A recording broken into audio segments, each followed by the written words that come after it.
Welcome back. It's our Tuesday edition. It's our fourth and final segment of today's edition of On the Hill with Pat Jr. Sports Talk. It's brought to you by Lindsay & Associates with locations in Rogers, locations also in Fayetteville. Lindsay & Associates, we bring great neighbors together. This is also brought to you by Locomotion. You can catch them just located below the Northwest Arkansas Mall in Fayetteville, and it's also brought to you by Fun City. You can go spot them just off 412 Bypass in Springdale, Arkansas. And be sure and check us out on iHeartRadio each and every evening as we podcast our top segment of each and every day's live stream of On the Hill with Pat Jenkins Sports Talk. And we want to talk a little Ole Miss football, so we need to go down to Oxford and catch up with Rebel Walks on Courtney Asher Smith. Courtney, welcome back to the Hill, my man. Thank you, man, for having me on. Real quick, got about 5-6 minutes. We need to get off into a real good briefing of what happened in Tuscaloosa and what can this football team do with yet another talented SEC West football team in the Auburn Tigers up next. I mean, I'm going to put it like this. You know, you have seen in just 3 games, the first 3 games of the season, you saw the fact that Ole Miss couldn't stop the run. UT Martin had success on the ground. South Alabama had success on the ground. Cal ran for 163 yards. It's nothing. It didn't surprise me that Alabama was going to run the football and be effective running the football. The Alabama offense ran for 367 yards, more than Alabama's total yards on the ground were more than Ole Miss total yards. Ole Miss only finished with 253 yards total on offense. So it wasn't shocking to me what happened. I thought the score would be more like 35-14 Alabama. I thought Ole Miss would score some points, but the finish with only 3 points, that's what I was shocked about. But I wasn't shocked how Alabama just ran the football down Ole Miss' throats.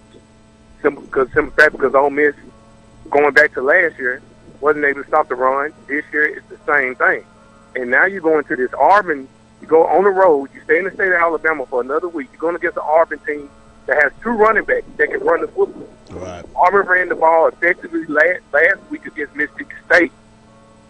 And if Auburn did that against Mississippi State, you know you're going to take some of the same things, if not more punishment against this Ole Miss defense that is lacking the rushing defense that you saw back in 2014 and 2015. Honestly, Luke said it yesterday. He wants this team to stay confident despite what happened in Tuscaloosa. But I don't know how you do that when you just can't stop the run. It doesn't matter who's in the middle playing alongside the Marquise Gates at linebacker. It doesn't matter who's on that defensive line. It doesn't matter who's in that secondary.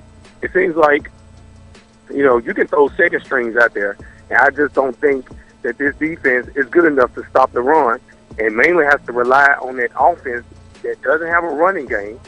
And that's not good at all, because in the SEC, in fact, usually have been following SEC football longer than I have. Right. You have to be able to run the football in the SEC to win football games. If you cannot run the football, if you don't have a mix-up with play action, you know, if you don't have a mix-up, you're in trouble. And it's evident. Can't stop the run. You can't run the football. You're in trouble. Just airing it out is not going to win football games in the Southeastern Conference. Talking with Courtney Asher Smith of Rebel Walk. We got about 2.5 minutes left. Courtney, I want to ask you one remaining question, and you kind of gave me a setup to that question. You know, with it being such a deficiency, being able to stop the run on the defensive side of the football, when you look at this, Courtney, you guys go from Petway and Johnson to Webb. From Webb, you move on, and then here comes,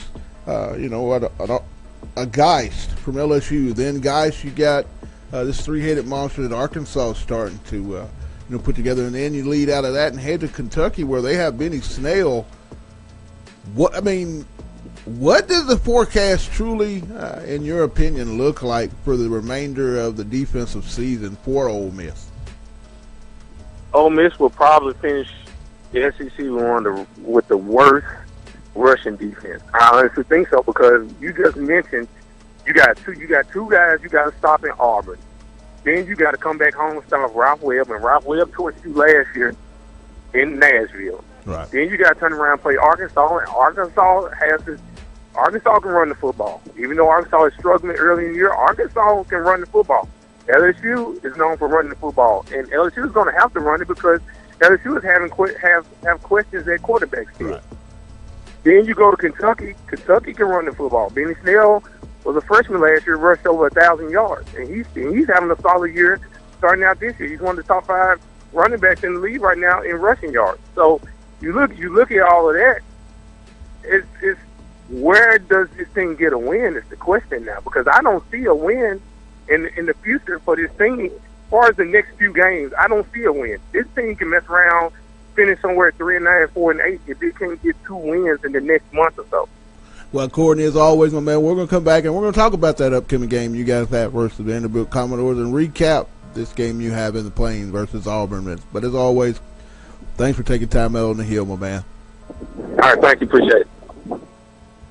That was Courtney Asher-Smith of Rebel Wall, wrapping up our segment of today's show of On the Hill with Pat Jenkins Sports Talk Radio, talking a little what can Ole Miss do to improve this very porous defense, and that seems to be a common denominator with several defenses throughout the conference. Hopefully they'll improve as, you know, at these institutions like Missouri and an Ole Miss, when defense isn't good, then it isn't a good thing to really think about job security if you're interim coach Luke and second-year coach Odom.